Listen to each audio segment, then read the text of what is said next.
নমস্কার সভাপতি মহাশয়, আজকের আলোচ্য বিষয় বন্দে মাতরমের সার্ধ শতবর্ষের উদযাপন। এই সভার বাইরেও সমগ্র দেশবাসীর কাছে আমার শ্রদ্ধাপূর্বক নিবেদন, হোক বন্দে মাতরম শুধু জাতীয় গীত নয়, শুধু প্রার্থনা নয়, শুধু কাব্য নয়, এ প্রত্যেক ভারতবাসীর হৃদয়ের গভীরে এক সংকল্প, এক চেতনাবোধ সৃষ্টিকারী আবেগ, যা হাজারো হাজারো লাখো লাখো কণ্ঠে ধ্বনিত হয়ে ভারতবর্ষের স্বাধীনতা সংগ্রামকে এগিয়ে নিয়ে যেতে উদ্বুদ্ধ করেছিল। অবশ্য আজ যারা ক্ষমতাসীন তাদের পক্ষে বোঝা মুশকিল, কারণ মুচলেকা দিয়ে তাদের পূর্বসূরি সাভারকর যখন নিজের মুক্তি সুনিশ্চিত করতে এবং ব্রিটিশ সাম্রাজ্যবাদের তাবেদারিতে নিযুক্ত হয়, তখন কিন্তু 64%, 585-র মধ্যে 398 জন বাঙালি সেলুলার জেরে আপন মুক্তির কথা না ভেবে দেশ মাতৃকার মুক্তির জন্য লড়ছে। কেনা শুনেছে একবার বিদায় দে মা ঘুরে আসি, হাসি হাসি পড়ব ফাঁসি। Those who have their ancestors in Savarkar, who himself had begged the Britishers for his release, will never understand what it felt like to associate with the true spirit of Vande Mataram and the entire struggle of independence era. ভারতবর্ষকে বেঁচে দিতে উদ্যত ছিলেন, তাই তারা বুঝবেন না।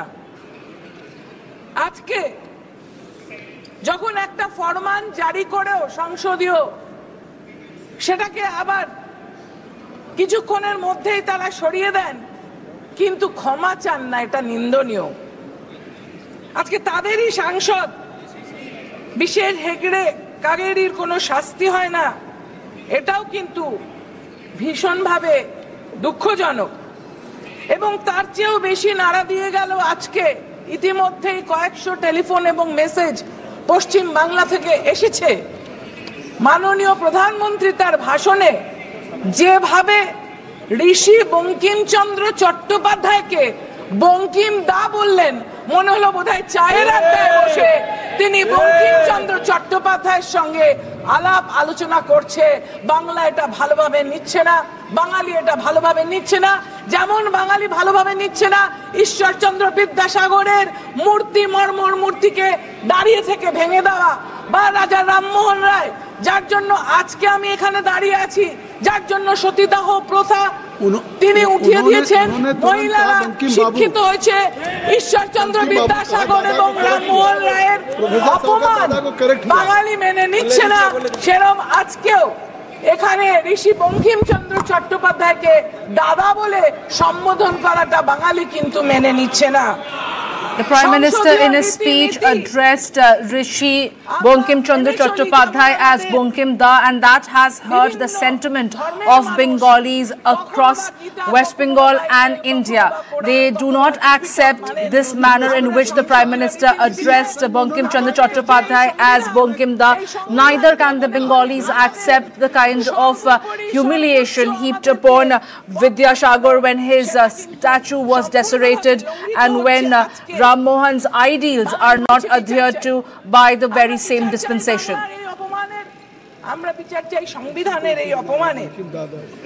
বাংলা কিন্তু গর্জন করতে জানে, স্বাধীনতা সংগ্রামে গর্জন প্রতিটি কিন্তু বাঙালির কণ্ঠে এসেছে।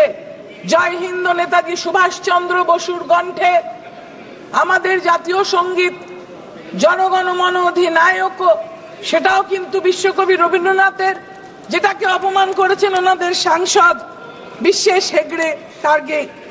এবং আমরা কিন্তু বাঙালির দেশাত্মবোধ সবার উপরে বলে মনে করি। সেই বাঙালিকে যেভাবে অপমান করা হচ্ছে, সেটা আমরা কিন্তু বাংলার মানুষ মেনে নিচ্ছি না। ঋষি অরবিন্দ তিনি বঙ্কিমচন্দ্র চট্টোপাধ্যায়ের ঋষি উপাধিটা দিয়েছিলেন। আমি গর্ববোধ করি যে বারাসাত বাসী 4 বারের জন্য আমাকে নির্বাচিত করে এখানে পাঠিয়েছেন, সেই ঋষি বঙ্কিমচন্দ্র সেখানকার ডেপুটি ম্যাজিস্ট্রেট ছিলেন এবং তিনি পায়ে হেঁটে যেতেন ওখানে কাজ করতে কলকাতার থেকে। সেই ঋষি বঙ্কিমচন্দ্র 7ই নভেম্বর 1875-এ বন্দে মাতরম প্রথম বঙ্গদর্শন পত্রিকায় প্রকাশ করেন, আর 1882-তে আনন্দ মঠে যুক্ত হয়। এই বইটি বা এই গ্রন্থটি আমার মনে হয় এনাদের কারুর জানা নেই। আমি এখান থেকে অনলি দুটো লাইন শুধু জানাতে চাই। 1874-75 সাল, সেই সময়তে রাজা রাজস্ব কড়ায় গন্ডায় বুঝে নিলেন 1875 সালে বৃষ্টি হয় নাই, ফসল ভালো হয় নাই, চাল মহার্ঘ হইল, দরিদ্ররা এক সন্ধ্যা আহার করিল, এবং লোকে প্রথমে ভিক্ষা করিতে আরম্ভ করিল, তারপরে কে ভিক্ষা দেয় উপবাস করিতে আরম্ভ করিল, রোগাক্রান্ত হইল, গরু বেচিল, লাঙল জোয়াল বীজ ধান খাইয়া ফেলিল, রোগ সময় পাইল, জ্বর ওলা উঠা ক্ষয় বসন্ত। এটা সেই সময়কার একটা চিত্র তুলে ধরছে, যখন ইংরেজ শাসনকালে আমরা অত্যাচারিত হয়েছি। সেই সময় মহেন্দ্রর সঙ্গে আমরা সন্তান দল বলে যারা দেশের কাজে ঝাঁপিয়ে পড়েছিল, সেই ভবানন্দর একটি কথোপকথনে এই গানটা প্রথম প্রকাশিত হয়। বন্দে মাতরম সুজন সুফলং মলয়জি শীতলাম। কিছু বুঝিতে পারিল না, সুজলা সুফলা মলয়জি শীতলা শস্য শ্যামলা। মাতাকে জিজ্ঞেস করিল, মাতাকে? উত্তর না করিয়া ভবানন্দ গাইতে লাগিলেন, শুভ্র জ্যোৎস্না পুলকিত যামিনী ফুল্ল কুসুমিত দ্রুমদল শোভিনীম সুহাসিনীম সুমধুর ভাসিনীম সুখদাং বরদাং মাতরম। মহেন্দ্র বলিল, এ তো দেশ, এ তো মা নয়। ভবানন্দ বলিলেন, আমরা অন্য মা মানি না। জননী জন্মভূমিশ্চ স্বর্গাদপি গরীয়সী। আমরা বলি জন্মভূমি জননী। আমাদের মা নাই, বাপ নাই, ভাই নাই, বন্ধু নাই, স্ত্রী নাই, পুত্র নাই, ঘর নাই, বাড়ি নাই। আমাদের কাছে কেবল সেই সুজলা সুফলা মলয়জ সমীর শীতলা শস্য শ্যামলা মা দেশ।